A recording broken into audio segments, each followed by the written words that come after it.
Última hora de la pandemia, las cifras dan un primer respiro. Se empieza a controlar la situación. 22% caen los contagios, siguen siendo 529, pero los datos son mucho mejores que los de ayer. Son las 8, las 7 en Canarias.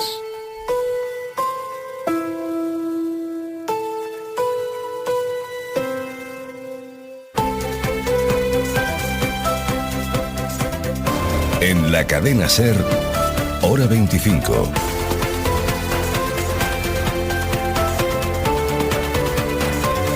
Javier Ruiz.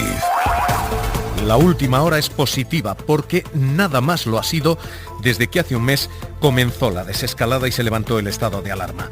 Desde hace un mes los contagios se han disparado, 141 casos diarios registrábamos el 20 de junio, 529 hemos registrado hoy. El aumento es del 275%. La tasa de contagios entonces era de 3 casos y medio por cada 100.000 habitantes, hoy es de 17 por cada 100.000 habitantes.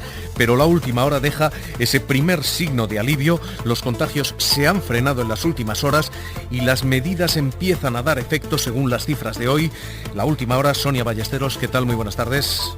Hola, buenas tardes. Pues sí, aunque siguen siendo muchos esos 529 contagios, si los comparamos con las cifras de hace 3 semanas, son 155 menos de los que se notificaron ayer. Aragón sigue como el principal foco de contagios, con 187 casos. Cataluña se queda hoy por debajo del centenar, con 63 nuevos, mientras que Navarra suma 82 contagiados en las últimas 24 horas. Muchos corresponden a un brote de un barrio de Pamplona, donde cuadrillas de jóvenes celebraron los no Sanfermines en el casco viejo. Los datos siguen siendo malos, pero las cifras mejoran, sobre todo en Aragón, donde el número de casos ha descendido un 42%, y en Cataluña con un 22% menos de contagios que ayer. En las últimas horas, 2 personas han muerto a causa de la enfermedad, en la última semana han sido 9, y en el mundo ya superamos los 14,5 millones de contagios y los 600.000 muertos. 42% de caída de contagios en Aragón, 22% en Cataluña. Los dos siguen suponiendo 1 de cada 2 nuevos casos en España, pero las medidas parecen estar funcionando. Hoy Cataluña las ha reforzado, ha recortado un 15% el aforo en las playas, ha aumentado de 8.000 a 30.000 los controles PCR y hoy ha vuelto a apelar a la responsabilidad individual el presidente de la Generalitat, Quim Torra. Es un tema de contrato social entre todos, porque no podemos poner a un Mossu detrás de cada persona. Todo parece estar volviendo, todo parece estar funcionando, más bien casi todo, porque la última hora deja abierta una inspección al mundo del fútbol. La Xunta de Galicia abre investigación a la Liga, abre investigación al Fuenlabrada por desplazar a sus jugadores a un partido cuando ya daban resultados alterados en los test, cuando ya se sospechaba que había contagiados entre los jugadores. Marcos San Luis, Radio Coruña, buenas tardes. Buenas tardes, y la Xunta acaba de confirmar 6 casos positivos con las pruebas de PCR practicadas esta mañana. Parte de ellos, 5, coinciden con los 8 anteriores, con parte de los 8 anteriores que ya habían sido detectados. Uno es un caso nuevo, es un caso no detectado hasta este momento. Y como dices, la Inspección de Salud Pública de Galicia ha abierto esa información reservada, esa investigación para determinar si el Fuenlabrada incumplió el protocolo al viajar a Coruña. Los jugadores siguen encerrados en un hotel a la espera de conocer el resultado de estas pruebas, mientras el ayuntamiento no descarta acciones legales por haber viajado cuando ya se habían detectado positivos los que se quedaron en la Comunidad de Madrid. La sanidad gallega apunta que un caso dudoso debe comportarse como un positivo confirmado, debe encerrarse como primera medida. Hoy, todas las preguntas correctas las hacía la alcaldesa de A Coruña, Inés Rey. ¿Qué diferencia hay entre un futbolista y cualquier ciudadano español y cualquier trabajador? ¿Acaso los futbolistas no contagian? ¿Están ellos por encima de la normativa sanitaria? ¿Está la Liga por encima de la normativa sanitaria?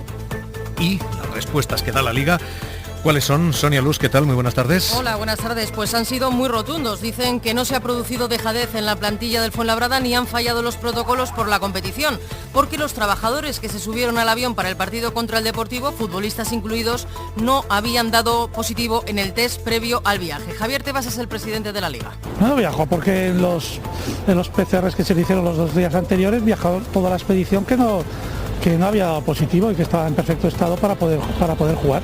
Yo esto de hablar tan rápidamente de negligencia, yo creo que se debería decir con mucho más cuidado, ¿no?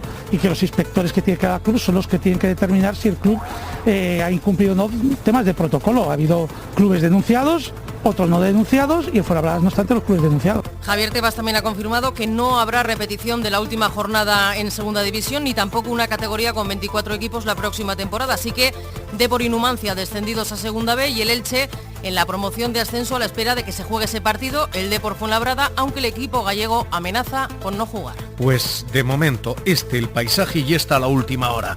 Hoy, por primera vez, las cifras dan un respiro en la emergencia sanitaria desde que se levantó el estado de alarma. Bajan los contagios, aumentan los controles, aunque nada está ganado todavía. Una imprudencia ajena, deportiva, puede tener un precio general, social. Así que pedir prudencia a estas alturas no parece ser pedir demasiado. Javier Ruiz. La noticia del día, hoy, esta. We did it. Europe is strong. Europe is united. Es el anuncio del acuerdo en la Unión Europea, el mayor acuerdo de reconstrucción en la Unión Europea desde la Segunda Guerra Mundial. 750.000 millones de euros que se recibían así en Moncloa. Aplausos al presidente del gobierno, 140.000 millones va a recibir España, Pedro Sánchez. Este es un gran acuerdo para Europa, es un gran acuerdo para España. Europa inicia el camino hacia un gran cambio. Estamos en el inicio de ese gran cambio, sin dejar a nadie atrás y sin dejar tampoco a ningún territorio atrás. El acuerdo es efectivamente histórico, por al menos tres cosas. Primero, es histórico porque quien se va a endeudar, 750.000 millones de deuda común, va a ser Europa. Es Europa la que pide dinero prestado por primera vez. No lo va a tener que hacer cada país. Así que las primas de riesgo de cada país van a estar controladas. De hecho, la española hoy ha llegado incluso a caer. La emisión de deuda es europea y es de larguísimo plazo. No hay devolución, no hay vencimientos hasta 2058. Así que por primera vez Europa da un paso adelante como Europa, no país a país. Es histórico por eso. Es histórico, segundo, por la cuantía de las subvenciones. 750.000 millones de euros es un dinero nunca movilizado en la historia.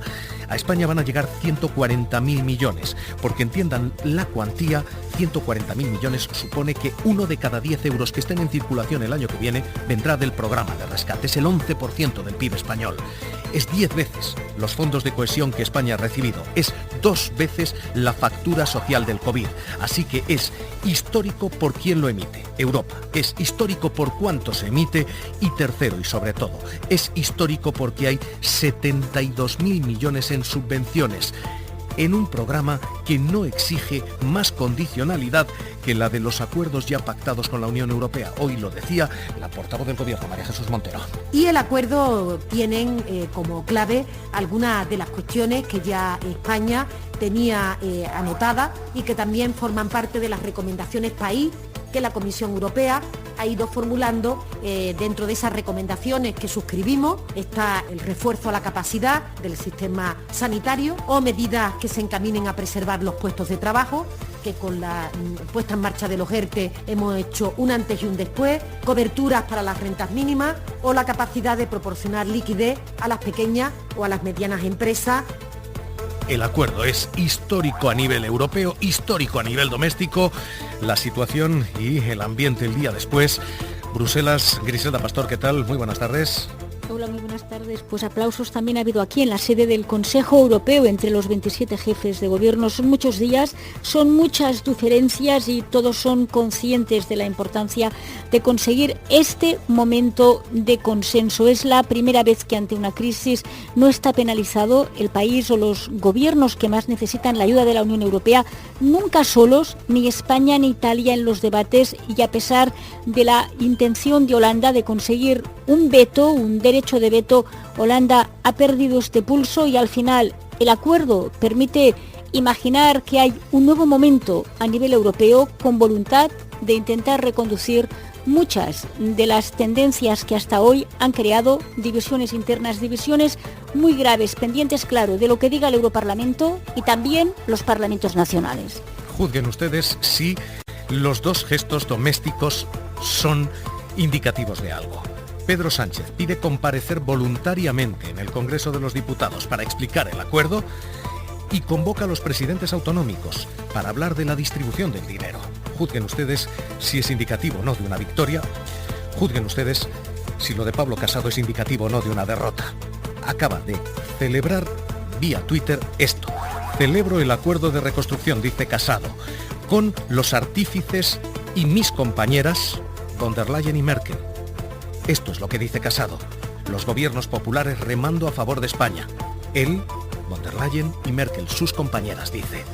En fin, y mientras todo esto está ocurriendo a nivel europeo, mientras hay esta concordia y este acuerdo a nivel europeo, a nivel doméstico, la Comisión de Reconstrucción del Congreso se va a cerrar sin acuerdo económico y sin acuerdo social. El Partido Popular, forzado precisamente por ese acuerdo europeo, está dispuesto a llegar a algún entendimiento en materia sanitaria y en materia europea, pero no va a haber acuerdo económico, no va a haber acuerdo social para la reconstrucción. Se está votando a esta hora, Congreso de los Diputados. Carolina Gómez, Comisión de Reconstrucción, ¿qué tal? Muy buenas tardes. ¿Qué tal, Javier? Buenas tardes. Sí, salvo sorpresa mayúscula de última hora, no habrá acuerdo entre el PP y el PSOE en reconstrucción económica y políticas sociales. Los únicos ámbitos en los que puede haber entendimiento porque se han pactado enmiendas transaccionales, como la creación de una Agencia Nacional de Salud Pública, es en Sanidad y Unión Europea. Ana Pastor confirmaba esta tarde que están más cerca. Reiteramos nuestra disposición a llegar a acuerdos y a pactos de Estado que beneficien a los españoles. Estamos más cerca del Pacto Cajal y del Pacto de la Unión Europea.